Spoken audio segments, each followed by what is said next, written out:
Bom, vou evoluir, que eu estou já... a coisa fica legal e eu me empolgo. A fototerapia, vamos falar de fototerapia agora, né? A fototerapia, eu vou incluir aí, por exemplo, a terapia fotodinâmica, seja para câncer ou antimicrobiana, que é aquela que utiliza um corante fotossensível, uma substância fotossensível que é ativada por luz e aí vai gerar uma explosão de produção de radicais livres de oxigênio singleto, que é altamente citotóxico. Então, isso daí vai matar a bactéria, isso daí vai matar célula tumoral, e hoje em dia, na área de estética, tem sido utilizada para os tratamentos de peeling químico. No entanto, eu falo para vocês que a Ana colocou aqui, luz não é milagre, não é só luz, Ana. Qualquer tratamento tem que ter um tempo, né? A gente não toma remédio durante certo tempo, a gente não faz um exercício na academia, tem que ter um tempo para ver resultado. Então, assim, não tem mágica. Comecem a perceber que não tem mágica, tá? Bom, então, o peeling químico com substâncias fotossensíveis também tem sido usado. Por exemplo, a curcumina. Essa semana eu estava conversando com uma colega aqui que me segue, né? Tem uma pergunta aqui, mas eu já vou, depois eu volto aqui. Jardim, professor, os equipamentos que entregam dosimetria por fototipo, posso fazer tipo de procedimentos utilizando esses parâmetros? Então, esses equipamentos que selecionam fototipo, normalmente eles trabalham com diferentes frequências. Eles mudam a frequência para você não ter tanta absorção. Isso na fotobiomodulação, tá? Às vezes, aí para fototerapia, para depilação, para essas coisas, aí já é um pouco diferente. Mas, então, assim, o peeling químico tem que ter um pouco de cuidado. Quando você usa uma curcumina, por exemplo, a moça estava falando comigo que a paciente teve uma reação grave, né? Por quê? Porque é uma terapia fotodinâmica, tá? Quando você ilumina aquela curcumina, ela reage provocando uma grande produção de radicais livres. Os radicais livres são citotóxicos e a ideia é realmente fazer o peeling, matar essas células mais superficiais ali na epiderme para que haja renovação, não é mesmo? Não estou falando besteira, né? Acho que não. Então, só que essa reação, dependendo da dose que você aplicou, do tempo de iluminação do corante fotossensível e da sensibilidade da resposta da pessoa, você pode ter uma reação exacerbada. E aí você vai ter um dano, especialmente numa região de face, né? Complicado, tá certo? Bom, nós temos a luz intensa, pulsada, que é bastante utilizada. Nós temos os lasers de alta para depilação, para peeling, resurfacing, rejuvenescimento, né? De ablação, não ablação, fracionado. A gente tem todas essas técnicas que você vê. Você está, na verdade, todas elas, como elas são? Se você pensar em todas essas técnicas que eu falei, você está causando um dano para poder obter uma resposta, você está induzindo, inclusive, um processo inflamatório, você está ativando uma resposta inflamatória para você ter uma melhor, uma renovação celular. Então, você está induzindo um dano, seja com laser de alta potência, né, com ablação, ou não ablativo, mas de alta potência, fracionado, etc., com a luz pulsada. Mesmo processos como, por exemplo, a blue light, a luz azul, o que está acontecendo ali? A luz azul você usa para o tratamento da acne, etc., mas você também pode induzir, porque a luz azul ela induz aumento de produção de radical livre. Tá? Então, você pode induzir processo de você estar atacando o tecido para ele responder e você ter uma renovação, você ter uma estimulação. Por quê? Porque o processo inflamatório também induz síntese de colágeno. Está entendendo? Então, quando você faz um ataque, né, seja com a luz azul, seja com a luz pulsada, você vai gerar um processo inflamatório e isso estimula síntese de colágeno também. Então, você pode ter síntese, o próprio laser de alta potência Quando você faz o peeling, que você agride a pele, você estimula a síntese de colágeno e elastina. Então, isso pode, eu quero que vocês entendam que isso pode ser gerado... Valquíria, já vou falar o que é ILIB. Isso pode ser gerado ou por uma agressão ou pela fotobiomodulação. Na fotobiomodulação, eu vou estimular a célula, aumentar o metabolismo dela e aumentar a produção dessa substância. Na parte da fototerapia, eu vou agredir a célula, vou provocar um processo inflamatório no tecido, e aí eu vou ter uma resposta inflamatória. Você vê que a inflamação é a base disso tudo. Entendeu? Estou respondendo aqui a pergunta, o ILIB, gente, é aquela irradiação, é o chamado laser sistêmico, pode ser também chamado assim, que os russos antigamente faziam uma irradiação intravascular, por isso o nome original era ILIB, que era Intravascular Laser, uma coisa lá, eu esqueci a sigla, né? Mas hoje a gente faz não invasivo. Então, a gente faz em artéria radial, a gente pode fazer em carótida, a gente pode fazer no pé, pode fazer na poplítea. Artérias que tenham um bom fluxo sanguíneo, a gente irradia o sangue circulante, tá? Durante determinado tempo, dependendo do calibre daquela artéria. E um dos mecanismos que acontecem ali é que a luz ela é capaz de quebrar a ligação química entre o óxido nítrico e o enxofre, que é chamado de nitrositiol, redisponibilizando o óxido nítrico na corrente sanguínea. E aí você vai ter, inclusive, redução de pressão arterial praticamente instantânea. Se você tiver um paciente com um pico hipertensivo, você fizer ILIB, você vai perceber que você vai ter uma queda de pressão. Nós temos efeitos interessantes com redução de glicemia, tá? Então, tem vários efeitos bacanas. E, especialmente em doenças também autoimunes, pode fazer ILIB na psoríase? Pode. Faça o tratamento local para reduzir o edema, reduzir a inflamação, mas a psoríase ela é uma doença também de fundo imunológico. Então, é interessante fazer o ILIB sim. Tá? Então, esses resultados, nós estamos fazendo isso em clínica, tá? Com resultados bons. Inclusive doenças distróficas, né, degenerativas, como distrofia muscular de Duchenne, tá? Podem fazer ILIB também, que vocês vão provavelmente obter respostas interessantes, né? Então, fototerapia e fotobiomodulação é o que eu estou falando aqui, Dani. Esse tempo todo aqui, ó, falando que são coisas diferentes, sim, tá? A fotobiomodulação, você está modulando uma resposta celular, estimulando, e fototerapia, normalmente, são efeitos mais físicos, fototérmicos, onde você produz, ou você aumenta a produção de espécie reativa de oxigênio, ou você produz uma lesão, né? Gente, entendam uma coisa, quando você dá energia para um sistema, a absorção, do ponto de vista físico, é aumento de energia vibracional, tá certo? Não é igual a absorção de alimento, a absorção de um medicamento. Você dá uma energia de um laser ou de um LED ou uma energia luminosa para um tecido. Se esse tecido tiver ali os cromóferos para absorver isso, né, esse tecido vai absorver essa energia e a absorção, o conceito físico para absorção é aumento de energia vibracional. Quando as moléculas começam a vibrar com maior intensidade, isso pode gerar, dependendo da intensidade dessa energia, um fenômeno de aquecimento. Então, é um efeito fototérmico. E aí você pode ter desde um simples aquecimento até a vaporização de um tecido. Entendeu? Muito bem. Eu estava falando aqui, isso sobre fototerapia. Tá? Então, quando a gente fala, por exemplo, começando aí na fototerapia, a fototerapia, os peelings, etc., a gente tem ablativo e não ablativo, né? São principalmente a gente falando nisso. Tá? Então, você vê assim, a fototerapia ablativa ela é uma fototerapia mais agressiva.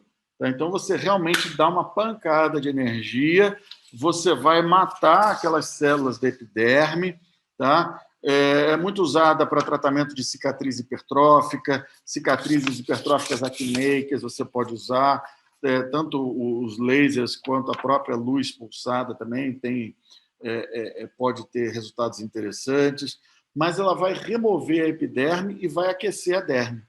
né? Então, você tem resultados aí, podem vaporizar um tecido, toda a região de epiderme, é agressivo, né? E vai causar também uma resposta mais intensa, tá? Inflamatória, devido a essa... são resultados mais de curto prazo, muito usada nesse resurfacing, né? Nessa terapia de rejuvenescimento, terapias mais agressivas. O laser não ablativo, a fototerapia não ablativa, gente, ela é também agressiva, mas ela não vaporiza o tecido, ela é menos destrutiva, tá? Então, ela não destrói a epiderme, mas vai causar um aquecimento na derme, ela vai estimular colágeno e elastina. Tem um artigo interessante que eu vou disponibilizar para vocês, que é um artigo bem recente também, The Journal of Cosmetic and Laser Therapy, tá? É um artigo aqui de 2020, né? Então, esse artigo aqui, ó, eu vou colocar lá no Telegram para vocês. Esse artigo, ele avaliou 2 tipos de terapia com laser de alta potência, né? Um laser 1540, Herbig, e um outro laser aqui, que agora não estou vendo qual que foi, mas, assim, caracterizados como uma ablativa, outra não ablativa. Então, na verdade, eles encontram resultados interessantes nas 2 terapias, né? Mas eles mostram aqui, ó, que, por exemplo, a terapia não ablativa foi menos dolorosa e resultou em um bom processo de cicatrização, tá? A terapia ablativa, ela foi mais interessante na produção de colágeno, que eles avaliaram a produção de colágeno, e enquanto a outra produziu mais elastina, né? Yara, grupo do Telegram, você depois vai no link da minha bio, clica lá, tá? E aí você vai ter o link lá para você se inscrever no grupo do Telegram, tá bom? Então, esse artigo eu vou disponibilizar lá no Telegram também, de Resurface Laser de Alta, é um artigo de 2020, internacional, está muito bacana, mostrando produção de colágeno e de elastina e essa estimulação. Mas lembrando a vocês que não é um efeito de fotobiomodulação, é um efeito agressivo, tá? E aí o corpo responde com desses efeitos, tá certo? Bom, então, e a fotobiomodulação vai estimular colágeno e elastina? O que vocês acham? Bom, a gente sabe, se eu estou falando que a fotobiomodulação acelera o reparo tecidual está relacionado a fibroblasto, a colágeno, a proliferação celular também, né? O corpo ele tem lá os fenômenos e eu posso estimular fenômenos na nossa fisiologia, no nosso corpo, de diferentes maneiras. Essa maneira que eu estou falando, ablativo, não ablativo, laser de alta potência, luz intensa, são fenômenos agressivos, tá? Mais agressivos. Isso, gente, normalmente eu falaria assim, né? A minha opinião pessoal. Eu usaria esse tipo de coisa quando a gente tem situações já mais cronificadas. Cicatrizes mais espessas, mais grossas, hipertróficas, ou, eu quero fazer um peeling, né, um resurfacing, porque eu tenho marcas muito profundas na pele, eu quero fazer, minha pele está muito desgastada. Então, isso é minha opinião pessoal, tá? Agora, e a fotobiomodulação? Então, eu vou falar uma coisa aqui para vocês que eu acho extremamente interessante, tá?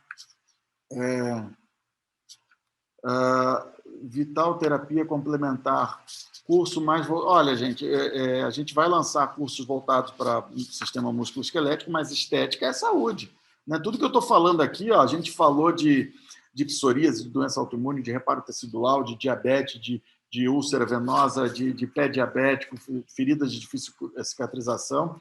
Você vê que eu estou muito pouco na coisa muito belezinha estética, né? E eu estou falando de problemas graves, eu estou falando, né?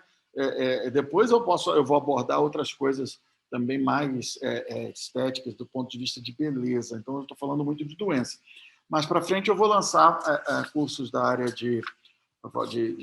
da parte musculoesquelética, de dor, né, a performance atlética, esse tipo de coisa. Então, agora nós estamos assim bem focados nesse movimento Ciência na Rede por causa da grande carência que a área de estética está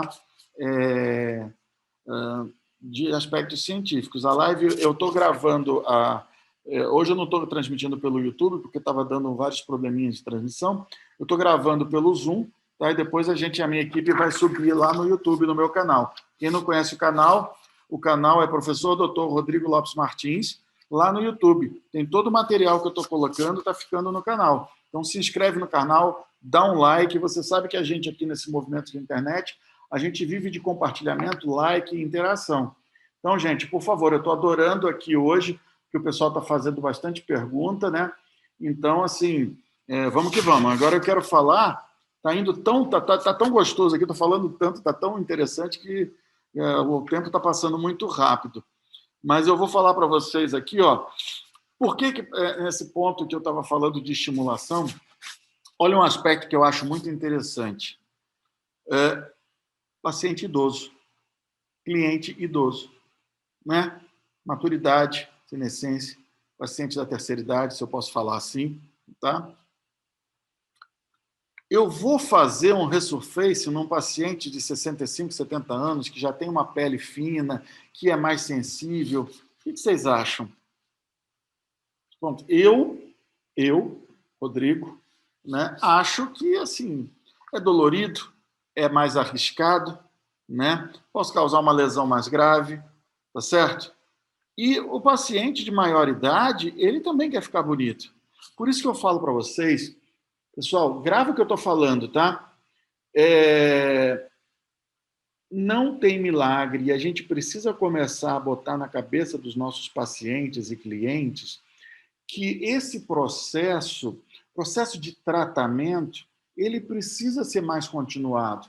Isso é bom para você, que é profissional da estética, né? Você mostrar para o seu cliente que é interessante que ele faça um tratamento continuado, de longo prazo, que ele não venha para você, não fica prometendo milagre para o teu cliente, né? A gente vê tanta fotinho de antes e depois, assim, que você fala assim, poxa, gente, só falta nego esquecer de botar um umbigo ali na foto.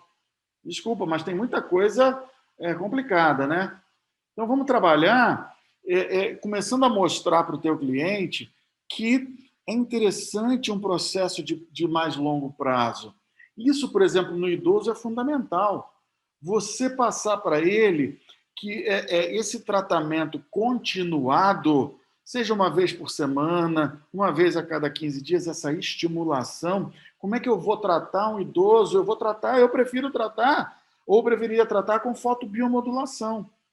Estimular com o LED, com uma intensidade mais baixa, estimular com laser, uma intensidade mais baixa, para ver a vitalidade, para ver a saúde da pele. E não dar cacete, né, na pele do coitadinho do idoso. Não sei se vocês concordam comigo, vocês podem falar se vocês concordarem. Não quer dizer que vai mudar minha opinião, mas vocês podem discordar, fiquem à vontade. Tá? Eu acho isso. A minha opinião é essa. Né? Vocês podem, acho que é uma discussão, a discussão é sempre salutar, mas eu, por exemplo, paciente mais idoso, optaria por fotobiomodulação. Vamos estimular a saúde dessa pele, não é? Bom, então, gente, estimulação de colágeno. Falta pouco tempo, já estamos com 54 minutos aqui de live. Eu vou só mostrar para vocês. Tem um outro artigo que eu vou disponibilizar, que é uma revisão sobre rejuvenescimento, né? É um artigozinho, ele é um artigo simples, tá? Eu vou colocar lá no Telegram também, uma revisão sobre rejuvenescimento, que fala de métodos ablativos, não ablativos, tá? É legal para quem quer se informar um pouco mais, tá bom? E agora eu vou falar assim, olha, fotobiomodulação e colágeno. Né? Tem muita gente que pergunta, como assim dá cacete? Não entendi. Desculpa, Dani. Terapias mais agressivas. Né? A gente está falando aqui que a alta potência, né? Então a gente vai fazer, por exemplo, uma vaporização na epiderme, eu vou fazer uma agressão com um laser de alta potência para estimular, obviamente, um processo inflamatório e a renovação celular. Tá? Isso que eu quis dizer. Né? É uma terapia mais agressiva, é um laser de alta potência. O nome já diz, ablação. Tá? Eu vou vaporizar, eu vou machucar esse tecido para induzir uma resposta, entendeu? Muito bem, eu vou mostrar para vocês aqui, eu vou falar de 2 trabalhos sobre laser de baixa potência, tratamento de fotobiomodulação e colágeno. Um deles foi um artigo que eu publiquei em 2010, esse trabalho aqui, tá, do meu grupo, que mostra a irradiação com laser de baixa potência, o vermelho, nos 660 nanômetros, mostrando 2 energias diferentes. Nós trabalhamos com 3 joules e com 21 joules de energia. E nós demonstramos a proliferação de fibroblastos com essas energias. Então, olha, esse trabalho mostra muito claramente que, quando eu usei a energia de 3 joules, eu tive proliferação de fibroblastos e aumento do metabolismo, da atividade celular de fibroblastos, que vai resultar na síntese de colágeno. Quando eu trabalhei com energias mais altas, com 21 joules, eu tive inibição de proliferação. Uma inibição altamente significativa. Tá? Então, olha aqui, estão me avisando do tempo, faltam 4 minutos. Então, assim, só para a gente ver que a gente, com a fotobiomodulação, a gente consegue modular, estimular ou inibir, né, determinados processos.